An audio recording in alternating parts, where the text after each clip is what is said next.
আঘোণ মানে বিয়াৰ বতৰ। এই শুভ ক্ষণত বহুতে আপোনজনক উপহাৰ হিচাপে সোণ বা ৰূপৰ সামগ্ৰী দি ভাল পায়।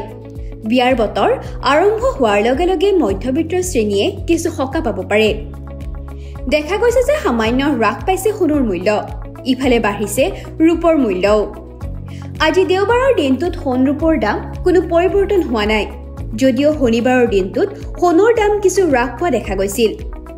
যদি আপুনি আপোনাৰ আপোনজনৰ বাবে বা নিজৰ বাবে সোণ বা ৰূপৰ গহনা কিনিব বিচাৰে, ইয়াৰ পৰা আপুনি দামখিনি জানি লওক। 24 কেৰেট সোণৰ মূল্য।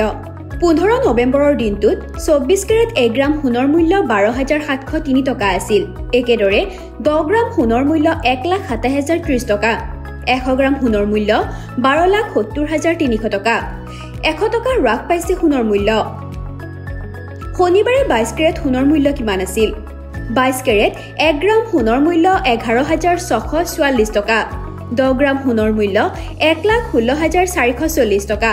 100 গ্ৰাম সোণৰ মূল্য 11,64,400 টকা। 100 টকা হ্ৰাস পাইছে মূল্য। 18 কেৰেট সোণৰ মূল্য। 18 কেৰেট সোণৰ 1 গ্ৰামৰ মূল্য 9,527 টকা। 10 গ্ৰাম সোণৰ মূল্য 95,270 টকা।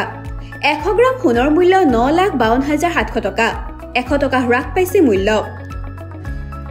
ৰূপৰ মূল্য। যদিও শনিবাৰৰ দিনটোত সোণৰ মূল্য হ্ৰাস পাইছে, তথাপিও ৰূপৰ মূল্য বৃদ্ধি পাইছে।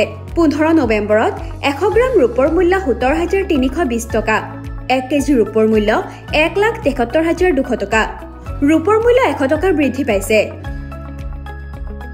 News desk report, TV9 Assam.